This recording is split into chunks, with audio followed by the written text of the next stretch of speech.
I once took a trek on the Appalachian Trail in Pennsylvania, which is the longest hiking-only trail in the world. I went it alone just for fun. I went late in the fall though, so it was cold and there weren't many other people hiking. In fact, I think I only ran into like 2 other people going the opposite way. The part of the trail I was on was in thick forest, and it was definitely a scenic walk.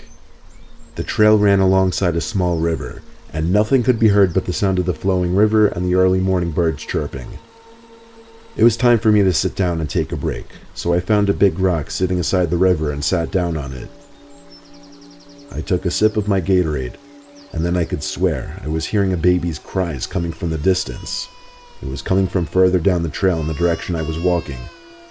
Of course, I had to get up and follow the sound of it, because of that off chance that a baby was stranded in the woods alone. As I walked further down the trail though, it seemed like the baby's cries stayed the same distance away. This went on for like half a minute of walking fast before I gave up, and assumed it was somebody with a baby walking down the trail. I sat down on another rock I found on the side of the trail by the river. Eventually the crying seemed to just stop. Like it didn't fade away really, it just stopped abruptly.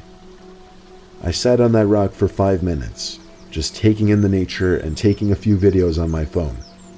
That's when I heard footsteps approaching nearby. Expecting to see another hiker walking the trail, I saw some frantic-looking woman hurrying over to me. She came so fast and so close that it actually scared me.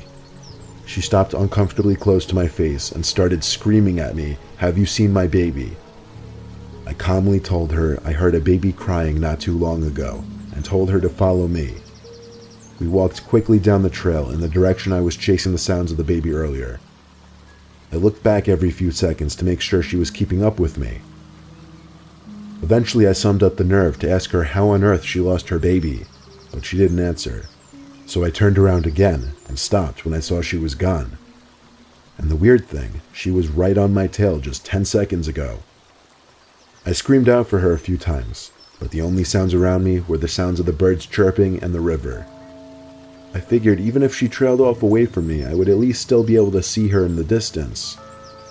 I stood there for a long time deciding what to do next. Just move on with my life and continue the trail, or walk back and try to find this woman. I did one more quick 180-degree scan of the area we just came from, and what I saw next may not sound very disturbing, but it was disturbing to me in that very spot. I saw the woman standing across the river, arms hanging lifelessly at her sides, and she was looking at me. Not saying anything, not moving a muscle, blank expression. Just standing like a statue, watching me. I had made up my decision right there, and that was to move the hell on with my life right there. I walked as fast as I could away from there until my calves hurt from walking so fast for so long. Eventually I made it back to my car after looping around another trail. I cut the hike short after what happened. I was truly unsettled by it and even started to question my sanity. Like, did that actually even happen? It seemed so unreal, and yet at the same time, it felt real in the sense that I lived it. I just want to know if anyone else who hiked the Appalachian Trail had any kind of freakish experiences like this.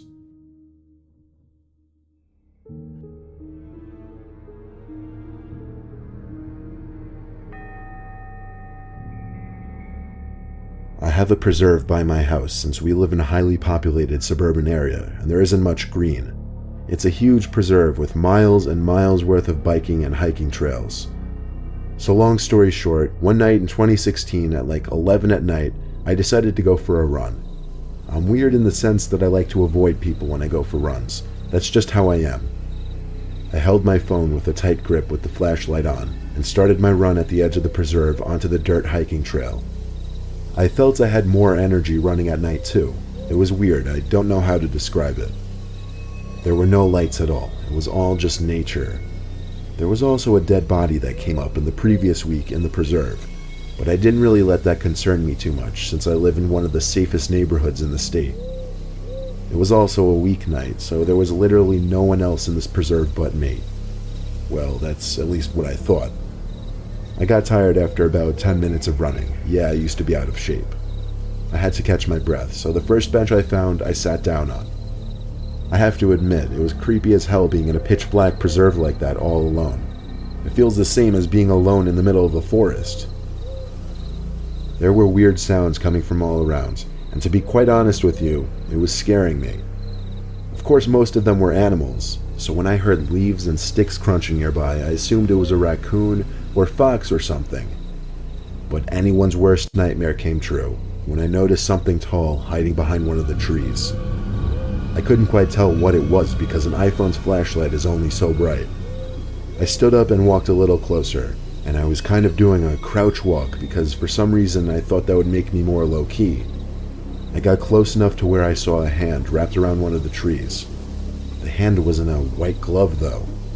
I felt like my heart sank, like I was suddenly in a life or death situation before I could even see who was behind that tree. Then they finally decided to reveal themselves. Someone dressed as a clown stepped into the range of my flashlight. I wanted to wait until now to mention this was back during the clown epidemic in 2016.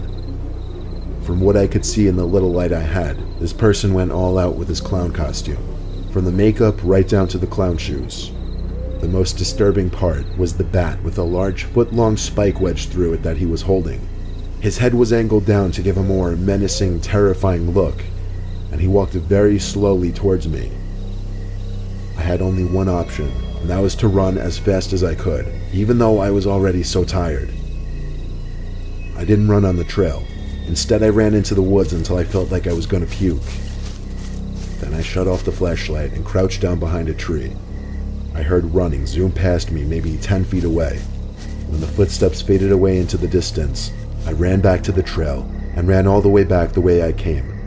And I actually puked by the time I made it to the street just from running so much. I didn't mention it before, but everyone figured that the dead body found the week before was linked to the clown epidemic. It should go without saying I stayed away from the preserve for a while, and I definitely never went in there past dark ever again.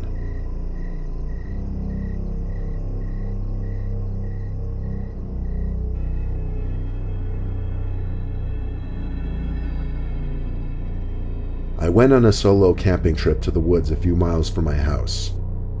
After setting up camp and eating, I took a half-hour nap in my tent and went for a hike.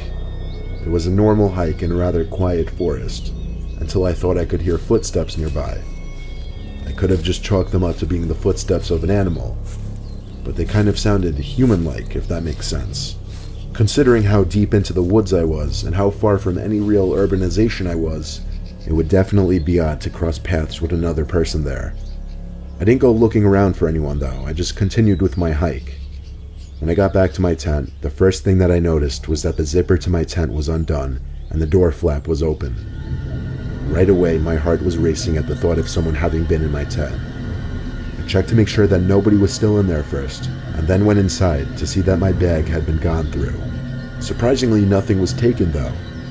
I contemplated packing up and moving spots, but I figured it was pointless. Whoever came already scoped out the place and left, therefore they wouldn't have a reason to come back. Fast forward to that night when I finally got in my tent to go to sleep. A few minutes after getting in my sleeping bag, I heard a noise. The first time I heard it, I had no idea what it could be, but the second time I heard it, it sounded like a staticky breathing sound. I sat up and looked around my tent, and at that point it went silent. So after sitting up with my heart racing for a decent while, I laid back down and tried to move past it. But after not even having my eyes closed for 10 seconds, I heard it again. Some kind of grainy, staticky breathing noise. I started digging through my bag and found something I knew for certain I didn't bring with me. I pulled out a huge, archaic-looking walkie-talkie type thing, and the static was emanating from that. I instantly associated it with the footsteps and whoever searched my tent. But all I was thinking was, why would they put that there? Just then the static stopped and there was a breathing sound once more coming from the big walkie-talkie type thing. And then in a deep, almost unintelligible whisper, I heard the words, "I'm outside your tent." It's crazy how in just a couple seconds your whole world can change, and how your whole body can become overcome with fear. I frantically pressed buttons on the oversized walkie-talkie until it finally seemed to turn off. Then, I heard something hit the ground outside, something heavy, I had a choice. Do I stand ground and protect my belongings and myself, or do I make a straight dash for the pickup truck? When I heard something else hit the ground right outside the tent, I chose the latter and made a run for my pickup.